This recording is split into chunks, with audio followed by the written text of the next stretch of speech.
इस वीडियो और एडवोकेट सुबोध गुप्ता के चैनल का उद्देश्य समाज में कानून की जागृति पैदा करना है। यह वीडियो अगर शिक्षाप्रद लगे तो लाइक, सब्सक्राइब और शेयर करना मत भूलें। जय हिंद। मैंने कई ऐसे चेक बाउंस के मुकदमे देखे हैं जिसमें जो लीगल नोटिस भेजा गया चेक बाउंस के बाद, उस लीगल नोटिस में कोई लीगल डिफेक्ट हो गया या कोई टाइपिंग एरर हो गई या किसी और प्रकार की गलती हो गई जिसकी वजह से पूरा केस खराब हो गया। दोस्तों 7 प्रिकॉशंस बता रहा हूँ, 7 सावधानियां बता रहा हूँ कि जब चेक बाउंस का लीगल नोटिस आप भिजवाएं किसी को तो ये 7 गलतियां मत करना। हो सकता है इसके अलावा भी अन्य प्रकार की गलतियां हो, परंतु अमूमन आमतौर पर कॉमनली सीन मिस्टेक्स हैं ये 7 मिस्टेक्स। सबसे पहली बात तो ये आती है कि जब आप चेक बाउंस का नोटिस भेजें तो NI एक्ट जो है, नेगोशिएबल इंस्ट्रूमेंट एक्ट, जिसके तहत ये नोटिस भेजा जाता है सेक्शन 138 के तहत, उसमें ये कहा गया है कि जो नोटिस है वो आपको जब रिटर्न मेमो बैंक से मिल जाए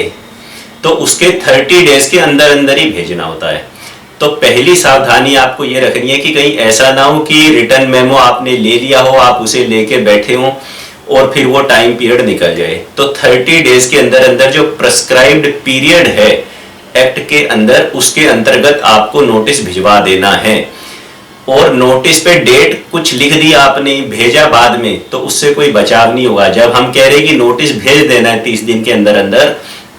इसका मतलब है कि आप उसे रजिस्टर्ड पोस्ट या स्पीड पोस्ट जो भी करवा रहे हैं, वो रसीद जो डाक विभाग से मिलेगी उस पे जो तारीख आएगी, ऑनरेबल कोर्ट उस डेट को काउंट करेगी, उस डेट को मानेगी। दूसरी गलती जो आमतौर पर देखने को मिलती है वो ये है कि चेक बाउंस नोटिस में या तो पार्टी का नाम जिसको हम नोटिस भेज रहे हैं वो गलत लिख दिया,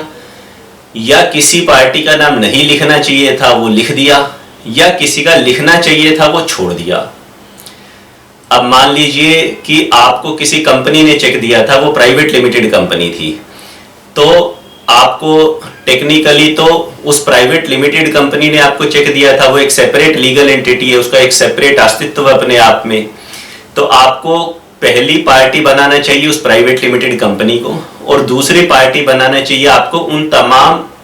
अधिकारियों को, अफसरों को या डायरेक्टरों को जो कि उस समय रिस्पॉन्सिबल थे उस कंपनी के कंडक्ट के लिए और जिन्हें पता था कि ये चेक दिया जा रहा है। ठीक है, उससे संबंधित जो एलिगेशन है वो नोटिस में, अगर आप 2 डायरेक्टरों को बना रहे हो तो दोनों डायरेक्टरों के संबंध में एलिगेशन लिखने पड़ेंगे। भाई ये इस कंपनी के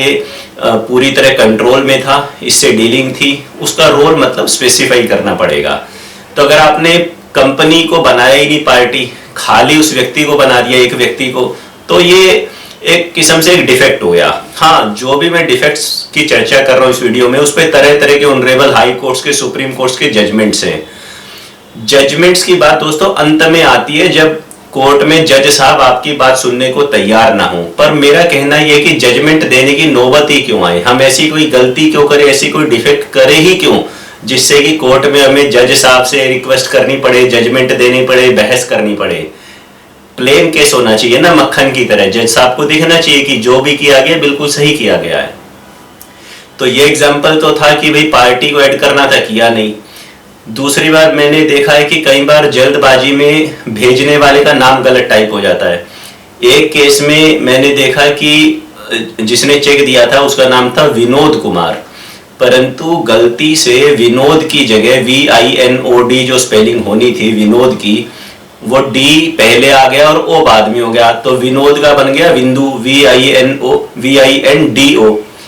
अब विंदु कुमार के नाम नोटिस इशू हो गया। अब गलती तो छोटी सी है, पता चल रहा है भाई चेक भी है, चेक पे विनोद कुमार लिखा है, सब कुछ लिखा है, लेकिन विनोद का तो बिंदु हो गया ना, एक डिफेक्ट तो हो गया। सामने वाले को एक पॉइंट तो मिल गया ना कि ये नोटिस मेरे नाम पे एड्रेस नहीं है। अब आप समझाते रहो कोर्ट को, तो टाइपिंग एरर ना हो पार्टीज के नाम में, किसी पार्टी को ऐड करना था उसे नहीं किया। इसी तरह तीसरा ये भी देखें, गलत पार्टीज को ऐड कर देते हैं। कई बार किसी व्यक्ति का कोई रोल ही नहीं होता, परंतु हम उसको भी नंबर 2 या नंबर 3 पार्टी बना देते हैं और उसके रोल को हम कोर्ट में एक्सप्लेन भी नहीं करते, अपनी कंप्लेंट में भी एक्सप्लेन नहीं करते कि उसका रोल कैसे हो गया। तो गलत पार्टीज बनाने से बचना चाहिए। कानून के हिसाब से जो व्यक्ति और या जो कंपनी पार्टीज होनी चाहिए उन सबको ही पार्टीज बनाया जाना चाहिए। थर्ड मिस्टेक दोस्तों जो बचनी चाहिए करने से वो ये है कि जो ट्रांजैक्शन व्यवहार आप लिख रहे हो कि भाई आप मांग रहे हो नोटिस में, आप यही तो कह रहे हो ना कि भाई तुम्हें मेरे ये पैसे देने बनते हैं इसलिए तुमने मुझे ये चेक दिया। अब कई तरह के नोटिस पढ़ता हूं मैं, हर तरह के नोटिस देखने में आते हैं कि किसी में कुछ ट्रांजैक्शन, किसी में लिखा होता है कि हम दोनों काफी समय से मित्र थे, दोस्ती के नाते हमने ये पैसे उधार दे दिए थे, नकद में दे दिए थे, दोस्तों से अरेंज करके दे दिए थे। और अलग अलग तरह के व्यवहार हो सकते हैं। हो सकता है किसी ने आपको कोई मटेरियल सामान आपसे लिया हो और आपको उस चीज के उससे पैसे लेने हो, और अन्य भी कई कारण हो सकते हैं। तो ट्रांजैक्शन जब हम लिखें तो हमें कोशिश करनी चाहिए कि जो चीजों को हम कोर्ट में ट्रांजैक्शन को प्रूव कर सकें उस संबंध में ही हम ज्यादा लिखें, जो रिकॉर्ड का विषय है, जिसको कि हम सिद्ध कर सकें कोर्ट में, जिसके कुछ एविडेंस हो हमारे पास। हाँ, कुछ ट्रांजैक्शन ऐसी हो सकती है जिनके आपके पास कोई एविडेंस ना हो, तो देखो कि अगर कोई एविडेंस कागजी सबूत नहीं है तो क्या कोई अन्य व्यक्ति हैं जो उसके गवाह हैं, जो कोर्ट में आपके फेवर में जरूरत पड़ने पे गवाही दे सकें। तो जो ट्रांजैक्शन आप लिख रहे हो, ट्रांजैक्शन भी देखो दोस्तों, जो कहानी है, जो व्यवहार है, वो सच्ची कहानी भी लिखी होती है, झूठी कहानी भी लिखी होती है, और आधी सच्ची आधी झूठी कहानी भी लिखी होती है नोटिस में, सब जानते हैं। तो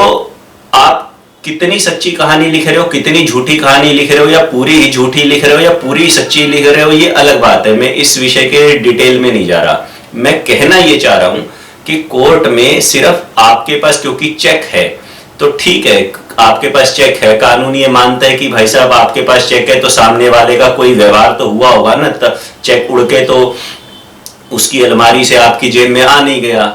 तो ये ठीक है, कानून ऐसा मानेगा। लेकिन कोर्ट में केस को स्ट्रॉन्ग करने के लिए अगर आप ट्रांजैक्शन ऐसी दिखाएंगे, नोटिस में ऐसी लिखेंगे, टू द पॉइंट लिखेंगे, फालतू बातें लिखने से बचेंगे, जिसे कि आप कोर्ट में सिद्ध कर सकें, या कागजों के माध्यम से, या व्हाट्सएप चैट के माध्यम से, या ईमेल के माध्यम से, या बिल के माध्यम से, या कोई वीडियो रिकॉर्डिंग के माध्यम से, या कोई संबंधित गवाहों के माध्यम से जो आपके पक्ष में पुख्ता तौर पे गवाही देने के लिए तैयार हों, तो आपके केस जीतने के चांस बढ़ जाएंगे। फोर्थ मिस्टेक जो कि है बहुत छोटी सी पर फिर भी देखने में आ जाती है और बड़ी सावधानी की जरूरत होती है, नोटिस को टाइप करने के बाद भेजने से पहले दोबारा ध्यान से पढ़ना चाहिए ताकि इस प्रकार की गलती ना हो। वो मिस्टेक ये है कि ये देखने में आया है कि कई बार चेक नंबर ही गलत लिखा जाता है। अब चेक सामने होता है, उसमें MICR कोड भी लिखा होता है, चेक नंबर भी लिखा होता है, एक तीसरी कुछ संख्या भी लिखी होती है। तो कई बार जल्दबाजी में चेक नंबर होते भी इसी प्रकार के हैं, कई बार 4 जीरो लिखी होती है, कई बार 5 जीरो लिखी होती हैं बीच में चेक नंबर के, तो 1 जीरो लिखनी रह गई, या 6 की बजाय 8 लिख दिया, 79 की बजाय 69 लिख दिया चेक नंबर गलती से। तो ध्यान से देखें भाई साहब भेजते हुए कि जो चेक नंबर लिख रहा हूं वो गलत तो नहीं लिखा गया, चेक नंबर गलत ना लिखा गया हो, बैंक नंबर, बैंक का नाम गलत ना लिखा गया हो, जो चेक की डेट है वो डेट नोटिस में गलत ना लिखी गई हो, रिटर्न मेमो जिस तारीख को आया वो रिटर्न मेमो की डेट ना गलत लिखी गई हो, ब्रांच गलत ना लिखी गई हो। तो ये जो पर्टिकुलर्स है चेक के संबंध में और चेक के डिसोनर के संबंध में, चेक किस रीजन से बाउंस हुआ था, वो रीजन रिटर्न मेमो पे क्या लिखा है, वो रीजन गलत ना लिखा गया हो, इन सब चीजों को ध्यान से टाइप करना चाहिए। पांचवी बात दोस्तों ये है कि जब हम चेक बाउंस का नोटिस भेजते हैं तो हमें यह समझना जरूरी है कि चेक बाउंस के नोटिस में और एक सिविल रिकवरी का जो केस होता है, दीवानी मुकदमे का जो केस होता है, उसका जो नोटिस होता है उसमें अंतर होता है, उसमें डिफरेंस होता है। तो हो सकता है आपको किसी व्यक्ति से कितने भी पैसे लेने हो, मान लो किसी व्यक्ति से आपको 1 करोड़ रुपए लेने हैं, लेकिन जो चेक उसने आपको दे रखा है, जो चेक का आप लीगल नोटिस भेज रहे हो, वो चेक है 99 लाख रुपीस का। तो भले ही आप उसमें ये लिख दो कि आपके मेरे को 1 करोड़ रुपए देने थे, लेकिन जो अंतिम पैराग्राफ है जहां पे आप उसे कह रहे हो कि भाई साहब आपका चेक था 99 लाख रुपए का, बाउंस हो गया, तब जब आप उससे पैसे मांगेंगे कि पैसे दीजिए, तो आप 99 लाख रुपए ही मांगेंगे, 1 करोड़ रुपए नहीं मांगना आपको उससे। तो ये सिविल रिकवरी का केस नहीं है। अगर आपको 1 करोड़ रुपए मांगना है तो आप दीवानी मुकदमा डालिए, फिर चेक बाउंस में जो चेक के अंदर राशि लिखी हुई है वो मांगने के अधिकारी। आप छोटी मोटी पेनल्टी जो बैंक ने आप पे लगा दी और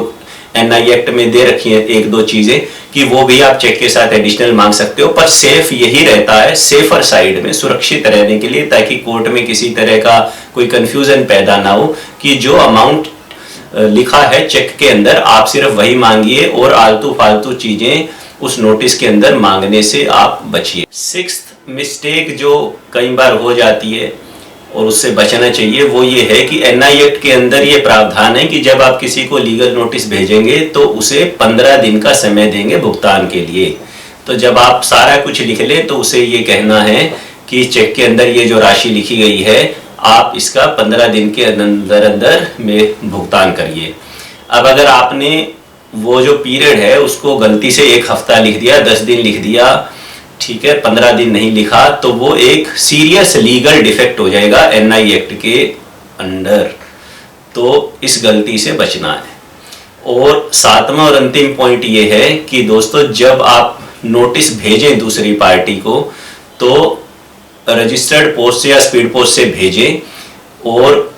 वो जो रसीद है जो डाक विभाग से मिलेगी उसे संभाल के रखें, क्योंकि वो प्रूफ ऑफ डिलीवरी सिद्ध करने के लिए कोर्ट में काम आएगी। आप चाहो तो स्पीड पोस्ट के अलावा उसे व्हाट्सएप या ईमेल पर भी इलेक्ट्रॉनिक मोड से भेज सकते हो,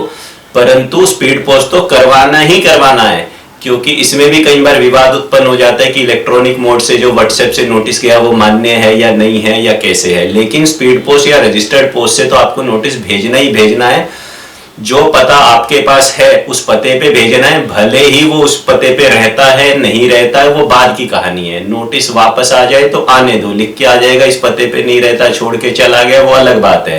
कोर्ट में आप दिखा सकते हो कि मेरे पास यही पता था, उसका आखिरी जो उसने मेरे रिकॉर्ड में दिया था, तो कोर्ट उसे डीम्ड टू बी सर्व्ड मान लेगी कि उसे मिल गया है। बाद में सम्मन उसके नाम पे बेलेबल वारंट या नॉन बेलेबल वारंट भेजने के ये सब काम आएगा। तो इन सब गलतियों से आप बचाव कीजिएगा अपना, क्योंकि सेक्शन 138 का नोटिस एक स्टैट्यूटरी नोटिस है और इसमें जरा सी भी ऊंच नीच हुई, जरा सी भी गलती हुई तो सामने वाले पक्ष को जिसने आपके पैसे मार रखे हैं और आपसे धोखाधड़ी कर रखी है और आपके पैसे नहीं लौटा रहा है, उसको बचने के कानूनी उपाय और हथकंडे मिल जाएंगे और फिर आप बाद में पछताते रहोगे।